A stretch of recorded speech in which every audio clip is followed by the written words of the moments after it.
2 signs. Every time he bought a new house, he wanted 2 signs made.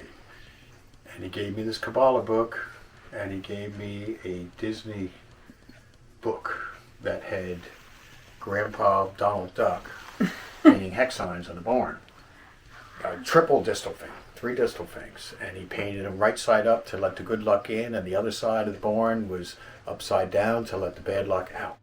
And he said, I want this design, I want this border, and I want the Kabbalah in the center. The Jacob's Ladder Kabbalah or something like that. So they gave me $100 cash, and I don't want you to ever paint this design for anybody else, except you can paint. You can make yourself 2. So I have 2 hanging up on the house, but I open up this Disney cartoon and Donald Duck's grandfather has hex on. I'm like, this is really cool. Donald Duck's painting hex on. That's funny. That's awesome.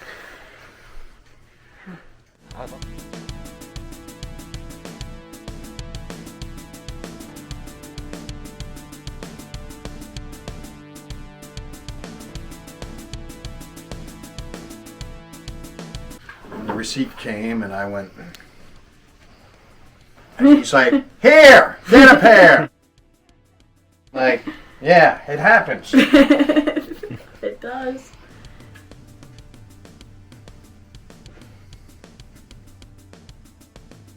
That's pretty cool.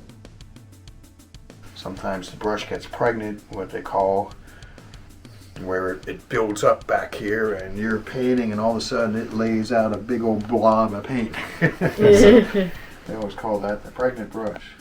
Keep it clean. Love it.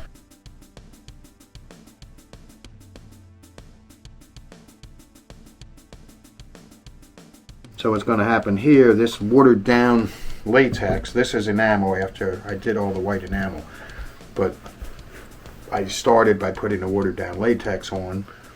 That seals the paint, so to speak, so the enamel doesn't leach out into it. So on these 2 where I have the white stripe, this is going to disappear in a couple years, but it's going to be another little raised layer that degrades slower than the bare stuff.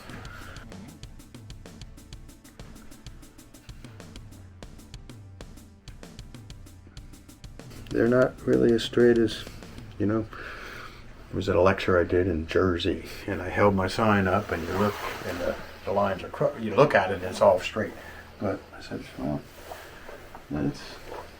it all fools the eye. My mom had a stand that sold novelty stuff. So we had those signs, Virginville Intercourse, Peach Bottom.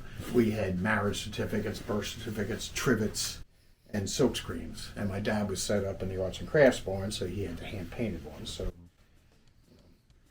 I still have stuff over the years. I love the humor, you know? I do too. You got like the same type of sense of humor we have, so I love it. I love it. I'm glad I didn't take. I should have took it to the show today, but I didn't. No. But because I was looking at these, of course, you know all the towns with all the funky names. Well, Hinkleton. They're known for their. The seven names. Oh, okay. Virginville's 3 miles from here. Out your way is Paradise, Intercourse, Birdenhand, I think is in Berks County. Fertility, Peach Bottom. What did I miss? Blue Ball.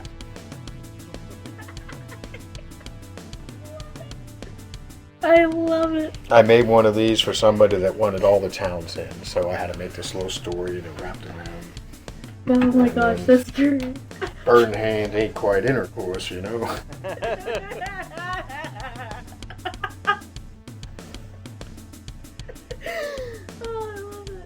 My dad would love these. I hung these up to Folk Festival, and boy, they giggle at that. Like, Blue Ball's probably about, I don't know, 10 miles away from me. Ah, okay. Yeah. Virginville used to be Virginsville, and I don't know when they changed the name 100 years ago. And you know, the funny part is, if we told people this that don't even know anything about Pennsylvania, they would not believe a single thing that we tell them. It was like, we cannot make this up.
I kind of feel like she was going to see what I'd say.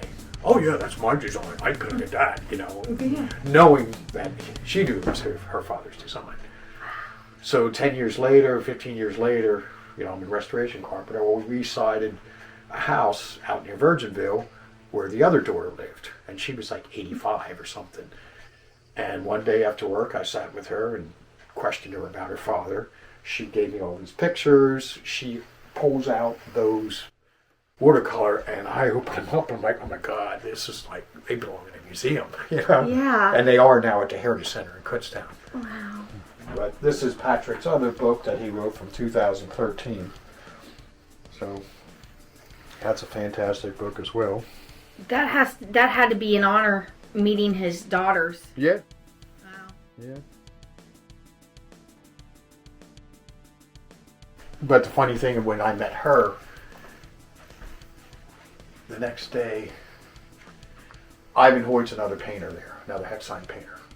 He comes running down to my stand. He goes, "Did you know there was a Milton Hill around here?" I'm like, "No." "I looked in the antique auction. I looked over there. I can't find it anywhere. I was wondering if you heard about it." I'm like, "I didn't hear about it, but if you find it, I want to see it." Thinking there was an original Milton Hill. Had no clue. They were walking by his stand or talking to him and talking about my Milton Hill. So he didn't know it was the Milton Hill that I painted. So he thought there was an original Milton Hill. She comes back, she had a week pass, I guess, and she bought the sign. I gave her a real good price because it was Milton Hill's daughter. So here that story became, oh, there's an original Milton Hill here. Well, it was my sign and she bought it. So that was kind of a funny story as well. But, you know, this book has there's a chapter on Milton Hill in this book too. There's a chapter on these are ghosts.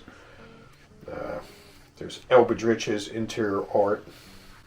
And Elbridge is a mystical, that diamond we find carved in a lot of barns, outhouse doors. And it's that diamond I use in a rooster, but it comes out of the Vesca Piscis. So it's an oval, but it makes equilateral, you know, when you draw straight lines. So if I can be a little inappropriate and tell that story, I did a lecture. I was at a lecture of this guy who wrote a book on Pennsylvania bank barns, and he shows a picture of this diamond, and he goes, "Well, I have a name for that, but I can't say it." And he looks at me and he goes, "I'll tell you later." I'm like, "Oh, Bob, I know what you're going to tell me." He's like, "I call that the Dutch pussy." So Patrick's like, you know, he's right because it's an ancient fertility rune. It is an ancient fertility rune, that oval at the beginning of geometry. But he's like, "Oh, I call that," you know, and he's always talking about Dutch women and comparing fourbays. Well, they're fourbays, you know, he's always, unfortunately, he just passed away last year, unfortunately. He was in his 90s, but he was a great guy. But then I just, you know, Patrick, he knows all this ancient rune stuff too, and he's like, "Well, he's kind of right, but it's known as an ancient fertility rune." So I ended up making a flower for the rooster.